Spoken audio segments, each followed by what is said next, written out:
দেশৰ স্বাৰ্থত স্পষ্ট স্থিতি চৰ্চাত শশী থাৰুৰ। তেওঁ অকল ৰাজনীতিবিদেই নহয়, তেওঁ এজন জনপ্ৰিয় লেখকো।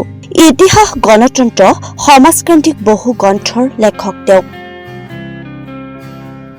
যুক্তিপূৰ্ণ বক্তব্য আৰু তথ্যভিত্তিক বিশ্লেষণৰ বাবে দেশ বিদেশত পৰিচিত তেওঁ।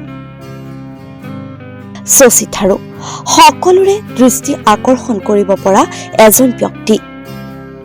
জ্ঞান, যুক্তি আৰু ভাষাৰ শক্তিৰে সমাজত ইতিবাচক চিন্তাধাৰা গঢ়ি তোলাৰ ক্ষেত্ৰত তেওঁৰ অৱদান উল্লেখযোগ্য।